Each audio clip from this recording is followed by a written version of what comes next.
All right, here we go, folks. This is going to be one of the most important lectures here in this chapter on how to write Lewis structures for covalent compounds, which is what we typically write Lewis structures for, because we're showing the atoms and the electrons, and we're showing the sharing. We're showing the sharing that is taking place. And so that's real important that we know which atom is sharing which electrons with which atom, and so they can be a little more complex. And covalent compounds can also be quite large because you can share, atoms in huge arrangements. One carbon can share atoms or share electrons with the carbon next to it, with the carbon next to it, with the carbon next to it, and that could go for a mile long. And then each one of those carbon atoms can fulfill their octets by having oxygens and hydrogens around it. But the point is, you can have an infinite long chain of carbons connected to each other. It's called a polymer. DNA is a polymer of nucleotides that are covalently bonded to each other, that if you were to stretch it out would be 6 feet long. And so covalent compounds can be quite large, but even simple ones like glucose over there, C6H12O6, like that electron arrangement can get kind of quite complex, and we can kind of get lost in how to draw that structure if we don't have some kind of system of how to do that. And so 10.4 and 10.5 are going to go over that, what they look like. How do we do covalent compound structures? What do they look like? How are they different again than the ionic compounds, which are pretty simple? But then also 10.5 is the steps. We're going to make a system. We're going to do this very systematically. And if you follow the system and you do it systematically, then you'll get it right every time. However, it's kind of like balancing chemical reactions. It's kind of a system we came up with, but at sometimes balancing oxygen last was not the best way to do it. So it kind of depends on what molecule you're writing electrons structures for, really. But at the end of the day, we're going to kind of have a pretty good system for all the ones you'll experience in this homework, in this chapter. And so, by the way, NH3, ammonia, is a covalent compound, and so you can easily see the electron dot diagram for a very simple molecule there. But follow with me now on the lecture here, 10.4, on basically what they look like and just kind of this concept of that they're being shared. So if we have a hydrogen and oxygen here, you might be tempted to do like you did in the ionic compound example and just take this electron away and give it to oxygen and do that again with another hydrogen. But that's not actually what happens. What really happens is this hydrogen shares its electron with oxygen, and likewise, oxygen shares this electron with hydrogen, so that actually those electrons that are shared get to count for both the hydrogen and the oxygen. And so at the end of the day, if you were to take a water molecule, you'd have oxygen sharing electrons with two hydrogens in this typical format here, and what you'd have is you'd have an octet for oxygen, only a duet for hydrogen because that's all it wants, right? But you'd have a duet for hydrogen, a duet for hydrogen, and an octet for oxygen. Everybody's happy. No electrons had to be given or taken away. They're just all being shared. Now, they are being shared a little unequally. Oxygen's sort of an electron hog because it has more protons, right? And so it's going to hang on to those electrons a little bit more, giving this region of the molecule slight negative charge, but we'll talk about that way later. As it goes, if you're just writing a Lewis structure, this is it. This is all you'd have to write, and you'd be correct. And so we have some vocabulary here. The electrons that are between atoms like this, we call that a bonding pair. The electrons that are not next to an atom, they're just by themselves like this, that we call those lone pairs. Lone pairs are very important because those lone pairs, oftentimes on a large molecule, are electrons that like to react. So we keep our eye out for lone pairs. They're pretty flexible. Bonding pairs, they're usually stuck in the bond and they don't really move around too much because you have a bond already made or whatever. But chemical reactions are quite complex and versatile. But the point is, you should be able to know what I mean when I say bonding pair and what I mean when I say lone pair. All right? And we're in the steps that we list and the system that we use, how to do the compounds, how to write these large structures, like the following. This system is going to use that terminology like bonding pair and lone pair, so you need to know what those mean. Okay, the interesting that this Lewis theory will also maybe even answer some of your questions about that you may have had about why a lot of the halogens in group 7A or 17, however you want to say it, why they form diatomic molecules. Remember how we said all the gases like in group 7 and even hydrogen will form diatomic molecules with themselves. So it's not necessarily a compound because you don't have more than one element, but we have these diatomic molecules. Like for example, chlorine gas is one of them. You'll never see chlorine gas, even if it's pure chlorine gas, they're not going to just be chlorine atoms like this. They're always going to be compounds where chlorine is bonded to another chlorine. Because do you see how chlorine has 7 valence electrons? It just wants 1 electron there. Well, it'll literally do that. It'll share this electron with another chlorine. But remember, that chlorine is sharing its electron with this one. So that sharing that's in between the chlorine, that shared pair, that bonding pair, really counts for both. So if you were to draw a circle like they did up here, it's kind of a nice way to look at this. If you were to circle all the electrons in the element, then you'd see that this chlorine has 8 and this chlorine has 8. And then just get in the habit of doing this because it looks way more professional and it's kind of the standard way of doing it. Show lines. Instead of showing a bonding pair, just show a line. That line represents a bonding pair. It looks a whole lot cleaner, and it really helps us to see where our lone pairs are. Because lone pairs, again, they are often going to react. If you have lone pairs on a molecule, you want to know where those are. And so it's just helpful to make connections with lines. Because that's essentially what's happening. You have a connection between a chlorine atom and a chlorine atom. That's actually a very strong connection too, by the way. Covalent bonds are very strong. And so that's actually even going to be the case with hydrogen. Hydrogen, I know, is not in group 7 or whatever, and neither is oxygen, but a lot of the gases are going to want to form diatomic molecules like this. And you can see it's the same concept. Hydrogen has 1 electron. It just needs 1 more. But instead of gaining, it can just share with another hydrogen that wants 1. And so you end up with this situation, H2. Hydrogen gas will always exist like this. Oxygen gas will also always exist like this, where oxygen is sharing electrons. Now it seems like there should be 2 more electrons down here, and you might be wondering, why is there not 2 more electrons down there? Well, that's because if oxygen just came together with another oxygen, then basically both. Wait, 2, 4, 6, 8. Oxygen has 6 valence electrons. 2, 4, 6.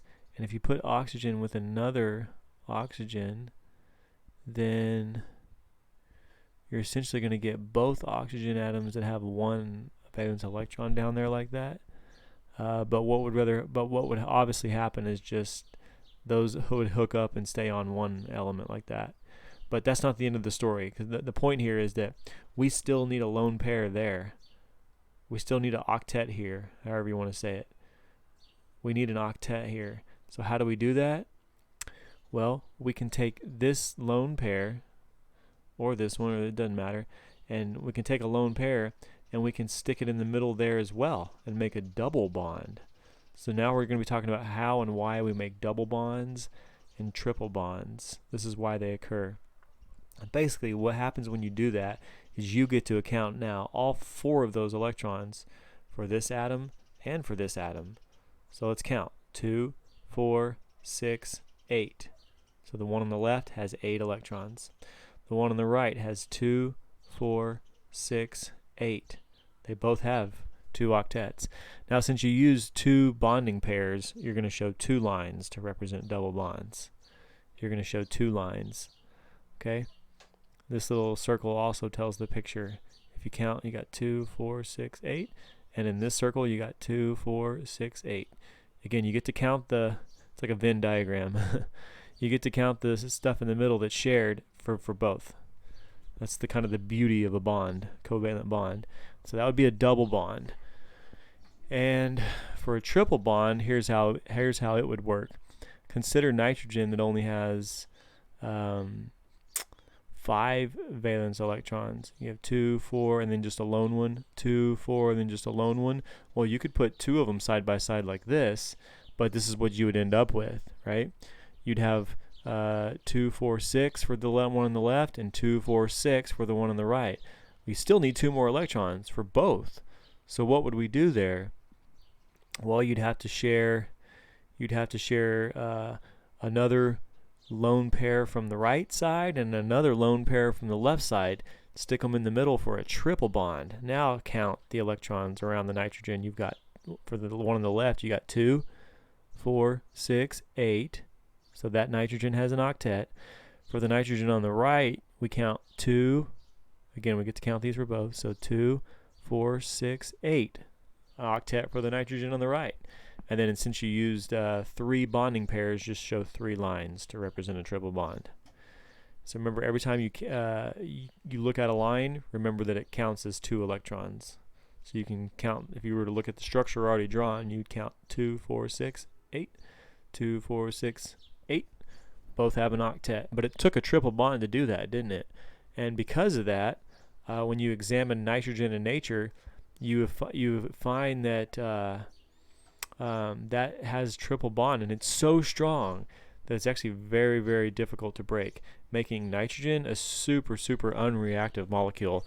So when you go to the ice cream store, when you go to the liquid nitrogen ice cream store and they're pouring liquid nitrogen, and you see all of the nitrogen boiling away and it looks like it's reacting, and then the ice cream gets rock hard because it's so frozen because liquid nitrogen is so cold, you're not actually seeing a chemical reaction there. It's just a physical reaction of nitrogen turning into a gas pretty quickly. So the nitrogen's not really reacting with your ice cream in any way, changing its chemical composition. But here we go. Let's look at how do we write these structures then, because if you got lost on how to do this, how and when, then we have a system. Don't worry for you, especially when there's other elements involved. But just keep in mind that the octet rule is what we're after the whole time. We're always after these octets. That's our final goal. And so number 1 is you're going to write the skeletal structure for the molecule. That means put the elements next to each other with no dots or nothing like that. Just put them next to each other so that you can have kind of a skeleton to work with, and then you can start showing the dots in the structure. Now, how do you write these skeletal structures? What are some things to keep in mind? Well, one of them is that hydrogens are always on the outside. So this would be wrong if you were to try to draw the skeletal structure for water. Having a hydrogen in the middle there would be silly, because you'd have to have 2 electrons there and 2 electrons there, and that would be wrong because then that would be 4 electrons, and hydrogen will never have 4 electrons. It only forms duets. So keep in mind that hydrogens are always going to be terminal atoms. They're always going to be at the end. That's what we mean by terminal atoms. They're always at the edge or the terminal end of a molecule, whether that's the top, the bottom, left, or the right. Okay. Another thing to keep in mind is that our second guideline, if you will, is that many molecules tend to be symmetrical. So many molecules tend to be symmetrical. So the left side will look like the right, or the top will look like the bottom. You'll have some symmetry there. All right. And another thing to keep in mind, where did they put that here? I want to see where they put it in the text, because this is very important.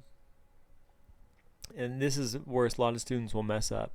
The only way to absolutely know the skeletal structure is to examine it in nature. But you can't really do that, so we're making some guesses to start out with. So if you don't have your skeletal structure drawn right, then you can definitely make some mistakes. So there's some things to keep in mind that'll help you not, though. Again, the hydrogen atoms are always terminal. And looking over here, here's another point to make. The halogens, like chlorine, fluorine, bromine, and iodine in group 7 or A or 17, those usually are always going to be on the edge too, because they're only sharing 1 electron. So they're not going to have more than one thing around the halogens. so they'll usually be terminal as well. Hydrogens and halogens. The non-terminal hydrogen atoms, oh, never mind. We're not going to look at those right now. I'm trying to figure out the other elements and what to do. Basically, you want the most electronegative elements towards the middle. I'm just trying to figure out where they say that. Basically, what I mean by that is the most electron-hungry elements, you're going to put those towards the middle. But in any case, if it's really unclear, the text will usually provide you with the correct skeletal structure. Steps 2 through 4 are the more important ones. And so in step number 2, after you've drawn your skeletal structure, you need to calculate the total number of valence electrons for the Lewis structure by adding up the valence electrons for each atom in the molecule. So oxygen has 2 valence electrons, so 6 valence electrons, so you're going to put down 6, and then hydrogens have 1 apiece, so there's 2, so you're going to have 8 valence electrons total that you need to show. 8 valence electrons, and you're going to have to do that for every structure. For every structure, you need to look at the atoms you have inside of your structure and count the total number of valence electrons by summing up the valence electrons of each atom in the molecule. Again, the shortcut is by looking at the column that the element is in, or the group number. If you are writing a Lewis structure for a polyatomic ion, the charge of the ion must be considered when calculating the total number of valence electrons. So let's say you were writing the structure for nitrate, the Lewis dot structure. If nitrate has a -1 charge, then that means there's an extra electron to account for, so you need to have that in your total. And if you have a positive charge, take away an electron from your total. Okay, step number 3. Now that you know how many electrons you need to have in your drawing, you need to distribute them. Here's where the kind of the crux of the work is. Where do I put these electrons? This is where students get lost. Where do I put them? You're going to distribute them among the atoms, giving octets or duets for hydrogen to as many atoms as possible. So really start in the middle, kind of work your way out, and start giving octets to everything and duets to everything, because that's typically what's going to happen. And so you're going to begin by placing 2 electrons between each pair of atoms, or you can put a line. You can put a line. You don't have to put dots. Remember, these are the minimal number of bonding electrons. Then you're going to distribute the remaining electrons first to the terminal atoms and then to the central atom, giving octets to as many atoms as possible. So let's say that again. Begin by placing 2 electrons between each pair of atoms. These are the minimal number of bonding electrons. Then distribute the remaining electrons first to the terminal atoms and then to the central atom. So if you have any finally left over at the very end of the day, you give them to the central atom. But you're basically giving octets to as many atoms as possible. You'll see in the example how all these steps make more sense. Finally, the last step is if any atoms lack an octet, let's say you've used up all your electrons and you still need to make some octets. Well, you're going to start forming double or triple bonds as necessary to do that. Okay, we saw that up here, how to make those triple bonds or double bonds, right? You just borrow electrons is all you do. Okay, so let's look at an example. How would we do a structure for CO2? First, write the skeletal structure. Remember, molecules are symmetrical usually. So if we have CO2, how would I know how to put this skeletal structure? Why wouldn't I put C and then OO? Well, it doesn't work that way because that's not very symmetrical, is it? It makes more sense to have carbon in the middle and oxygen on each side like that. It makes it kind of symmetrical. And so now that you've done that, you need to count your valence electrons. Well, carbon has 4, oxygens have 6, so 6 plus 4 plus 6 is 16, right? So we have a total of 16 electrons that we need to account for. Okay, So we're going to have 16 dots in our structure. You can't have any more or any less dots unless you're dealing with an ion, but we're not dealing with an ion. We're not dealing with a polyatomic ion here, so we literally have 16 dots we have to show. And so step 3 is to finally distribute those, giving octets to everything first. So let's do that. Let's actually, you're going to show all your bonding pairs first. If you have two elements bonding to each other, you must put those there first. You have to do that first, no matter what, because you're showing a bond. So take care of your bonds first, but then give everything an octet, starting with the stuff in the middle. Worry about the terminal atoms last. And so we're going to want to give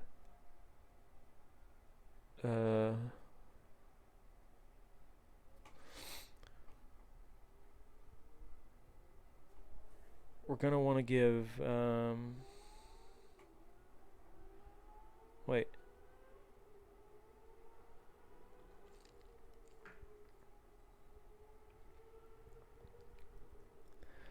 Oh, excuse me, I had it backwards. I mean, it really doesn't matter, but I'm keeping to the system here. You're going to start with the bonding atoms. So start with your bonding pairs. First do those. Then start giving octets to your terminal atoms. So start putting those lone pairs on your terminal atoms, on your outside atoms, to give them octets first. Again, it really doesn't matter, to be honest with you, at least I think, but let's stick with the system. Give octets to the terminal atoms. Then you'll notice either two things. You'll have extra electrons, or you'll have not enough electrons to give everything an octet. In this case, we don't have enough electrons to give everything an octet, do we? We've used up all 16. 2, 4, 6, 8, 10, 12, 14, 16. We've used them all up. But carbon doesn't have an octet. So how do we fix that? Well, remember, step 4 says that if any atoms lack an octet, just start making double or triple bonds as necessary. Basically, all you're doing, I love that they show arrows here, that's actually helpful. You're borrowing these electrons. And instead of having them as a lone pair on an oxygen, and this lone pair on an oxygen, you're going to put them in between the carbon and the oxygen to form double bonds. In fact, you're going to form a double bond between this oxygen and this carbon, and you're going to form a double bond between this oxygen and this carbon to get this structure here. So CO2 essentially looks like this. Check this out. Since I have the kit here, I'll just go ahead and show you. Basically, if you take a carbon atom, oops, that's nitrogen. If you take a carbon atom and you put sticks where all the bonds are, or where all the holes are, basically these holes represent bonds that could be made. And carbon can form 4 different bonds. It's very versatile, the type of structures it can make. That's what makes organic chemistry so fun. And so carbon can form 4 different bonds.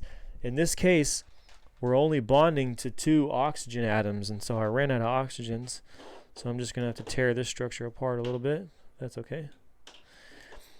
And so if I was to start making this molecule with the ball and stick model, I would just put the oxygens on here, okay, sticking them anywhere, it doesn't matter. And what I would notice is that I'm not done. I've got 2 sticks that don't have a hole to go into, and I've got actually a vacant hole on this oxygen and a vacant hole on this oxygen. So it makes sense to just put the stick in the hole.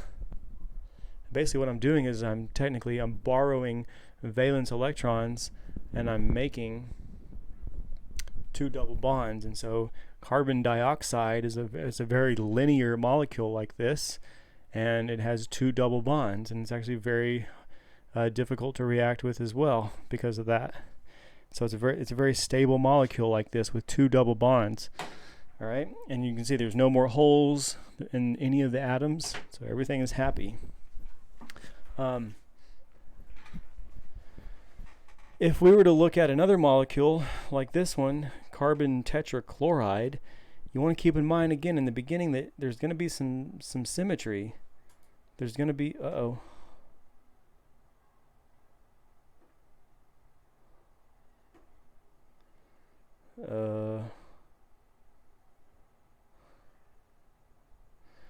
I sure hope this video went through. Okay.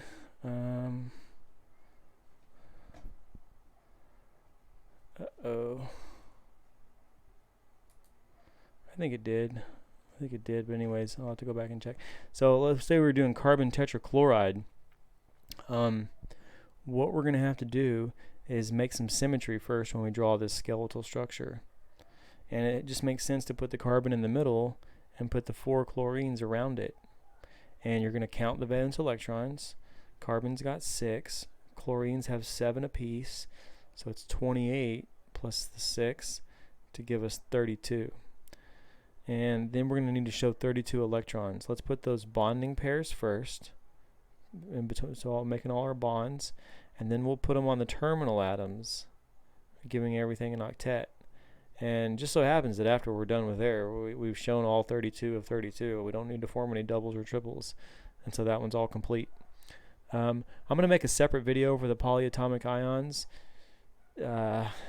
Just in case this one didn't come through, I need to go check it right now. I don't want to waste time. But I also want to have a separate video for this one and the exceptions. So I'm going to make a separate video for how to write Lewis structures for polyatomic ions, which is not much different, and then for the exceptions to the octet rule. And then that'll be it. And then we'll start moving on to this resonance structure in a totally separate video as well. But I'm going to make a separate video for these exceptions and how to write structures for a polyatomic ion. But for now, these are the steps we're using. We're sticking with these steps here. Okay, so you should be able to do these practice problems. All right. Thank you for watching.